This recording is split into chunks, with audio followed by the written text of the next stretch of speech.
With the authority vested in me by the Board of Trustees, I hereby confer upon you, Nariman Farvardin, the title of President of Stevens Institute of Technology, and ask Provost Corviatis and Mrs. Farvardin to place on your shoulders the medallion symbolic of the office of the President. Congratulations, sir.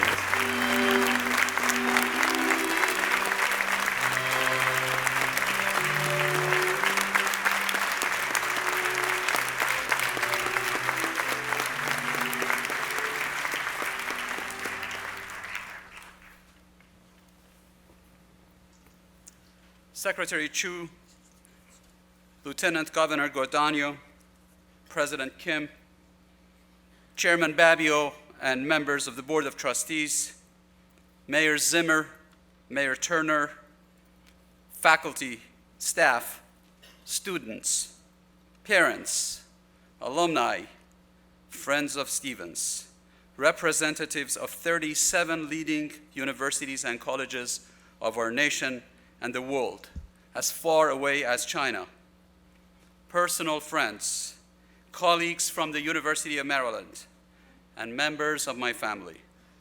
You have honored me by your presence today.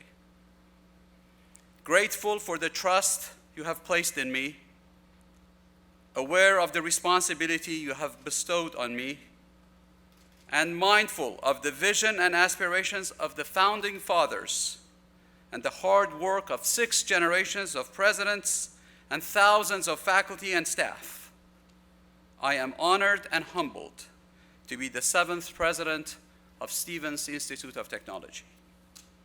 I stand here today to formally accept this responsibility and dedicate my time, my energy, my passion, and my utmost effort to the presidency of this great institution. As Winston Churchill once said, it is not enough that we do our best.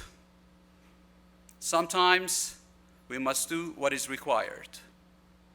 And in this magnificent gathering, I declare that I am prepared to do what is required to steer this historic institution to a place worthy of the lofty aspiration of its founders, the commitment and support of its alumni and trustees, and the hard work and dedication of its outstanding faculty and staff.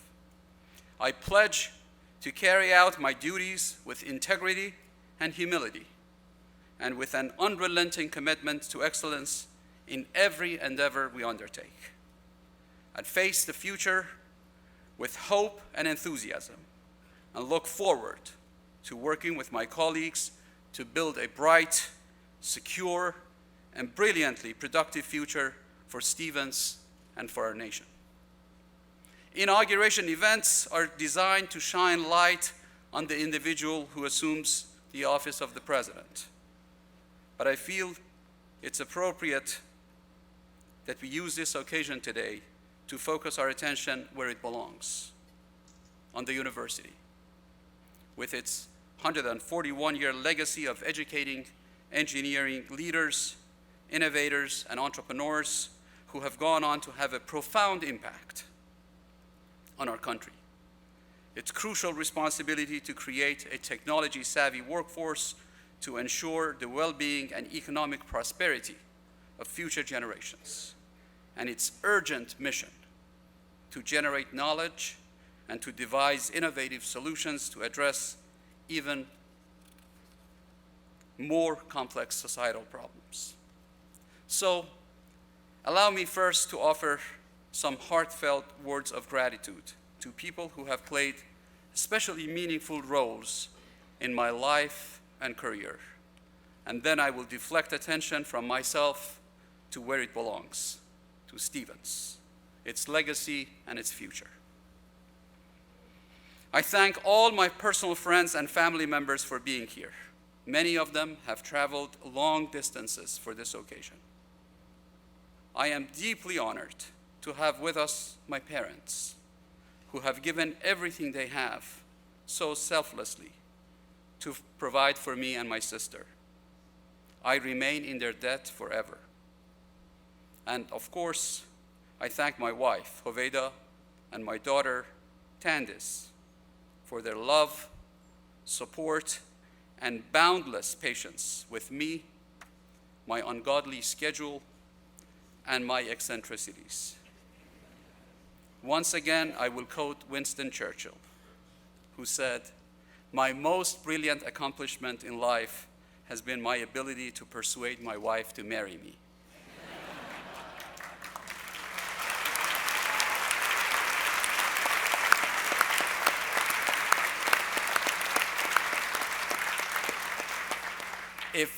If he were alive, I would have said, "Sir Winston, you're not alone."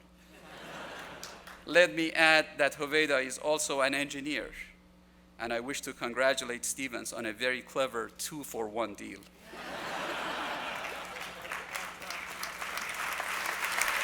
Thank you. Thank you, my many Stevens friends, trustees, faculty, staff, alumni, students, parents, neighbors, for showering us with kindness and affection from the moment my selection as president was announced, for giving me the opportunity to serve you, for offering me and my family a new home at Castle Point on Hudson, and for your incredibly hard work in organizing this magnificent event. I thank my alma mater, RPI, and especially my graduate advisor, Professor Jim Modestino, who's sitting somewhere in the audience, for giving me an outstanding education and tremendous support at a pivotal time in my life. Jim and his wife, Leon, have traveled from Miami to be with us today. And thank you, my friends from the University of Maryland, for braving the formidable I-95 to be with me in this important event. Your presence means a lot. I am deeply grateful to a core group of friends, many of whom are here today in the audience, whose friendship and guidance have indelibly shaped me. I'm grateful to Steve Marcus for teaching me what it takes to be a good human being. I thank Phil Samper for teaching me about leadership. To Jung Kim for teaching me lessons of honesty and humility, and for being there when I needed him through the thick and thin of it. To Chuck Wagner for his kindness and generosity, and for showing me the beauty in simplicity. To Tom Scholl for teaching me what it takes to be an entrepreneur and read poetry at the same time. And to Sai Ansari for selflessly sharing his wisdom. And Jim Clark, it is my great honor to have known you and served as the Dean of your School of Engineering for 7 years. You have taught me lessons of integrity, loyalty, leadership, and courage. I know you and Alice typically don't like to go to big events like today's, and I thank you from the bottom of my heart for being here. And I also thank you for your incredibly generous support of engineering education. The profession of engineering will be in your debt forever. There are so many other people in the audience that I would like to acknowledge and thank, but unfortunately, there's not enough time.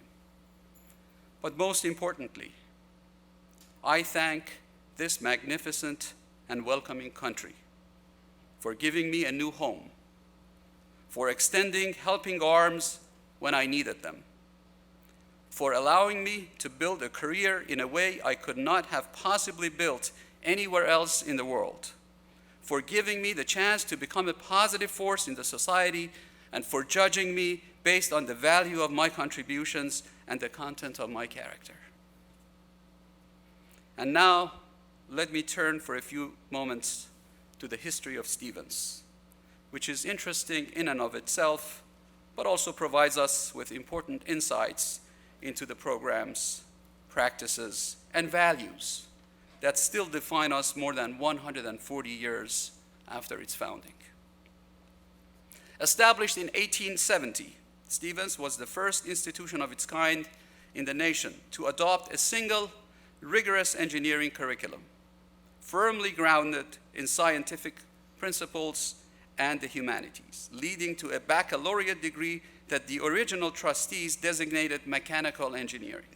The institute immediately recruited a noted scholar and inventor, Robert Henry Thurston, to found the academic program. 10 years later, he was chosen as the first president of the American Society of Mechanical Engineers that was also born out of this very institution.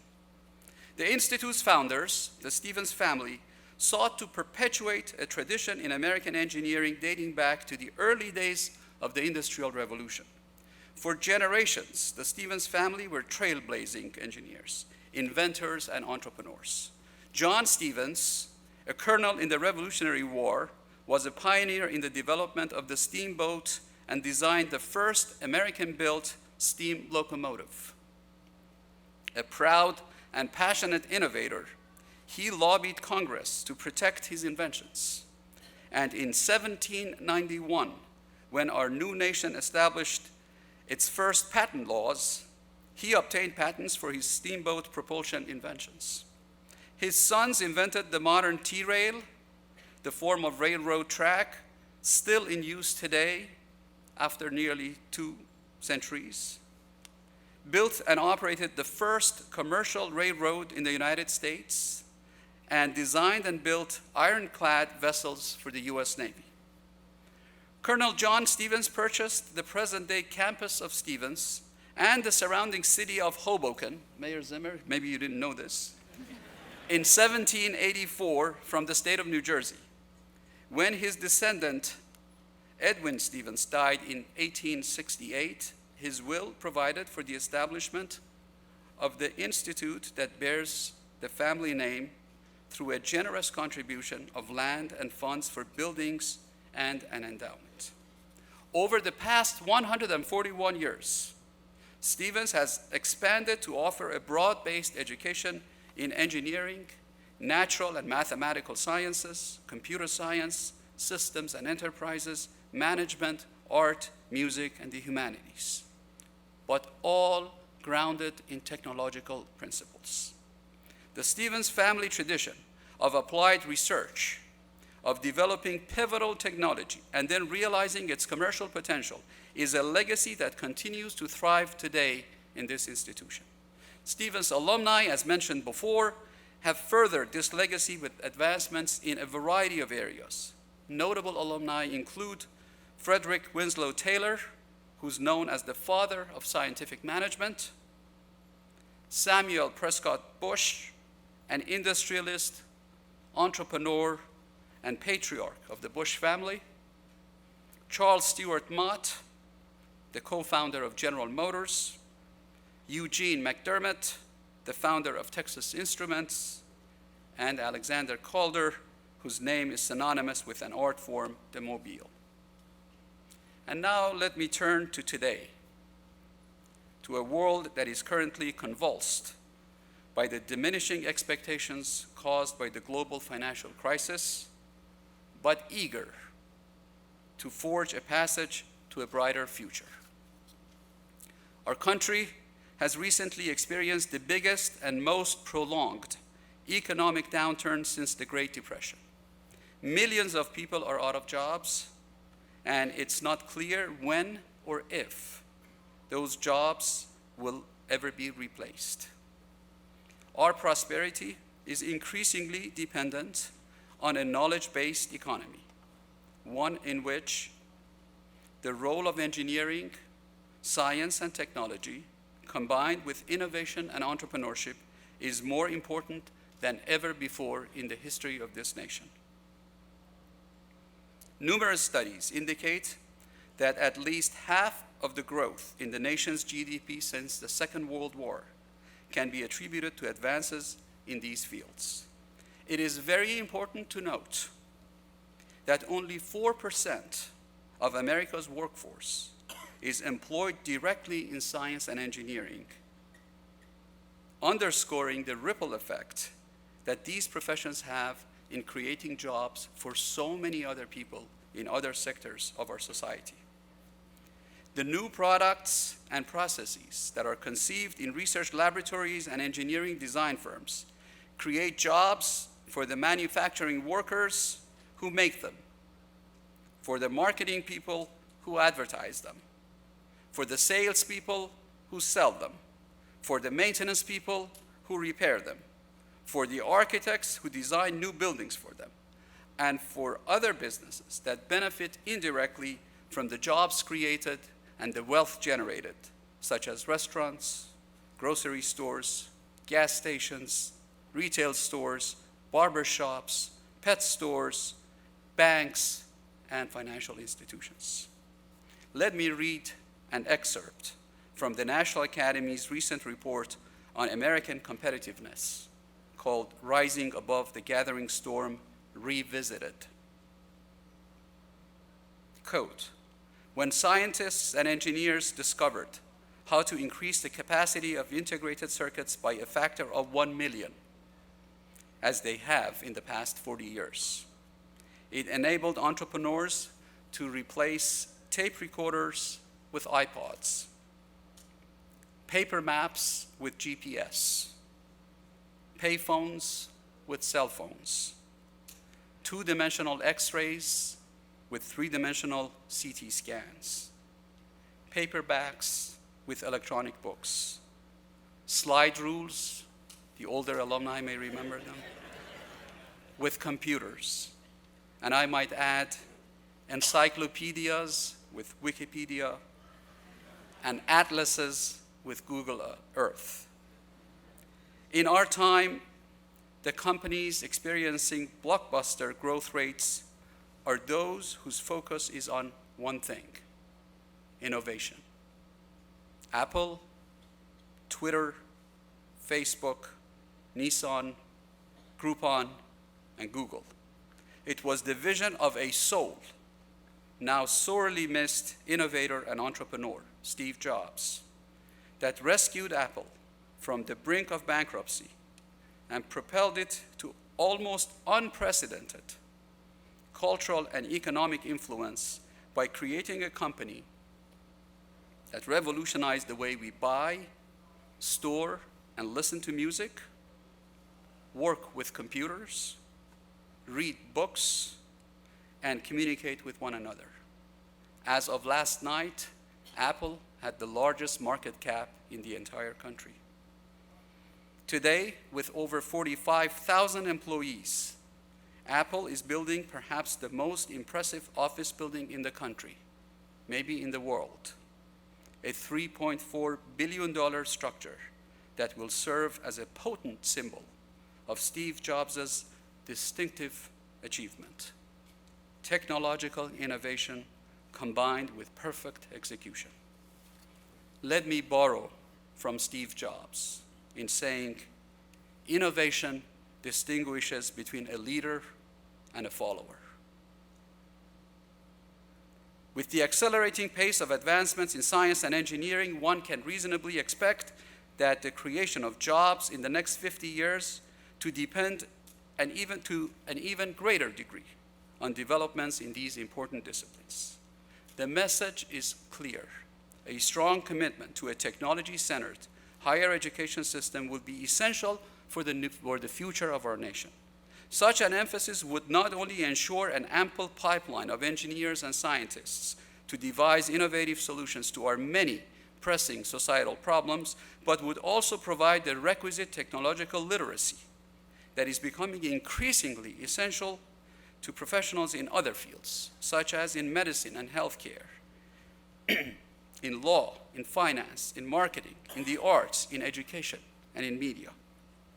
Whether we like it or not, technology and technological innovations have become the driver of the economy in more ways than one. Unfortunately, and for a variety of reasons that are beyond the scope of my talk today, our nation is not making the needed investments to ensure that we remain at the cutting edge of knowledge in science and technology and maintain a strong infrastructure to nurture innovation.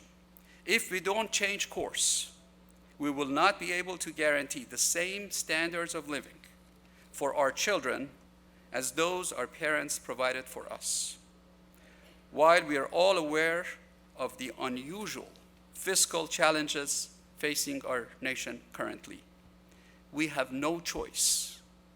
I repeat, we have no choice but to differentiate between investing in the future and cutting costs in the near term.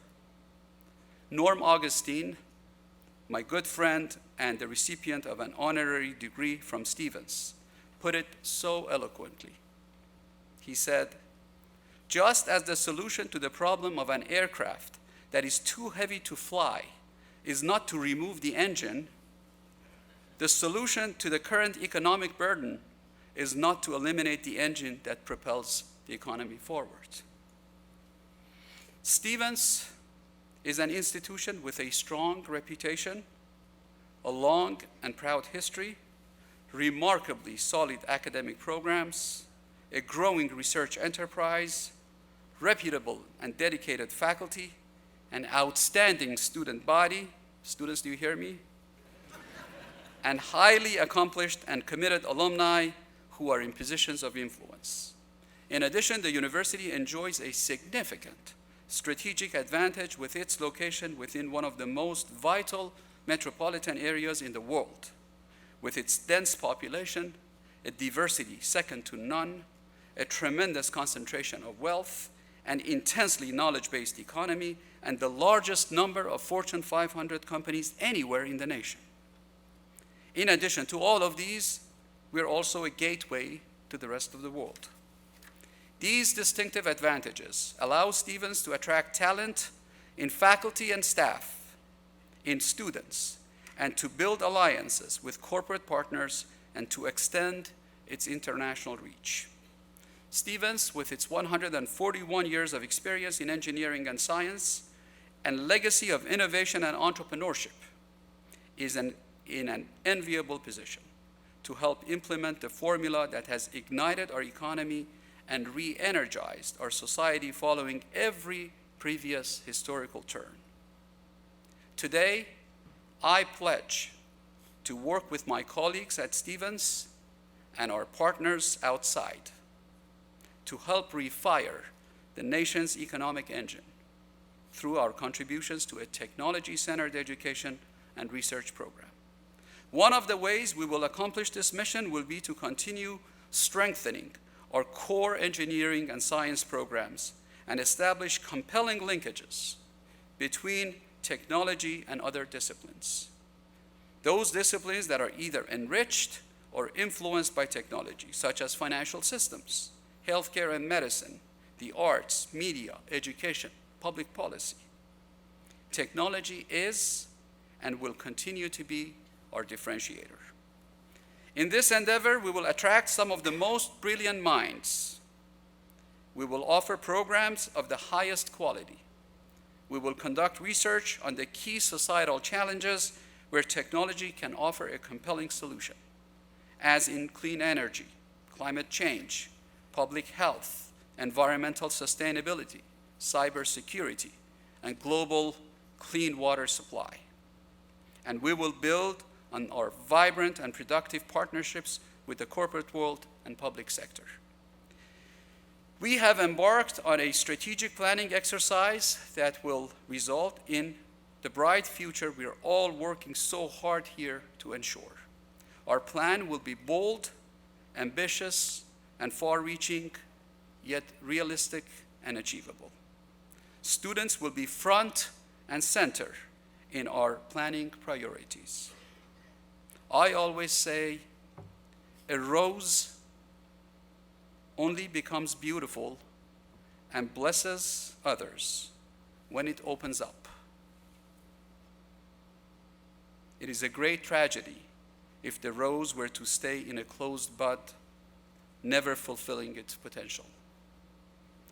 At Stevens, the students are our roses, and they will have our promise, as we've done in the past, to provide a nurturing environment to let them open up and blossom. The strategic plan will embrace our 4 core values. The first is an uncompromising commitment to excellence in everything we do. The second is a commitment to move nimbly and decisively in performing our tasks and in responding to challenges and opportunities that arise. The third is to act with integrity, honesty, and the highest ethical standards. Alan Simpson once said, "If you have integrity, nothing else matters. If you don't have integrity, nothing else matters." And our fourth core value is the strictest adherence to transparency and openness.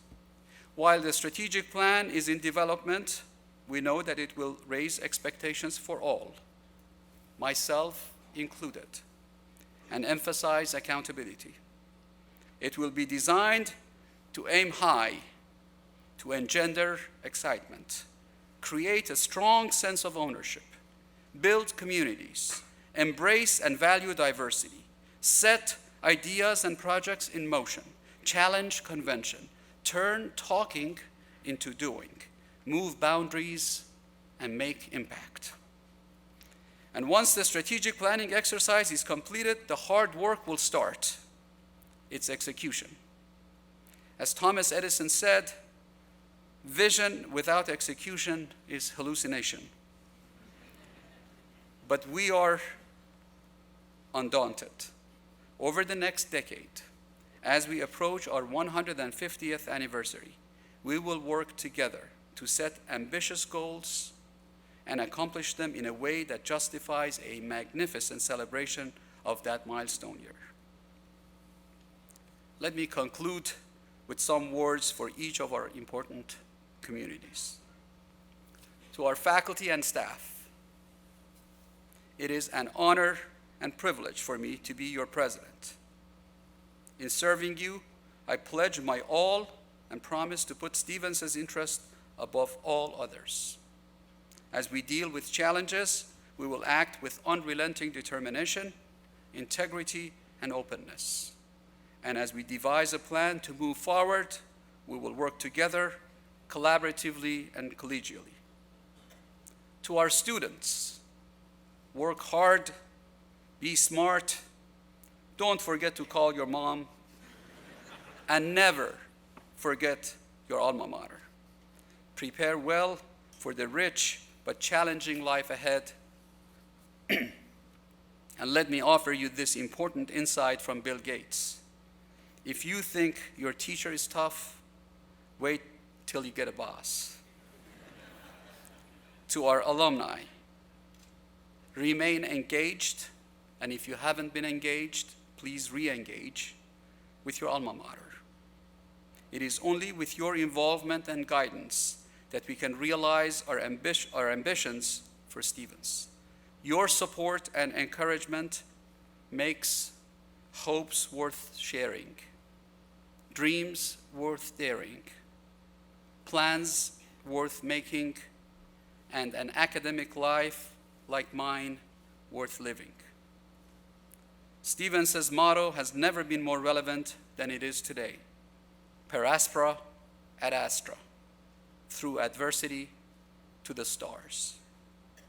I am grateful for the privilege of serving, and I will work hard to meet the demands of the office and justify your trust. I have unbridled optimism for what we will accomplish together. Thank you very much.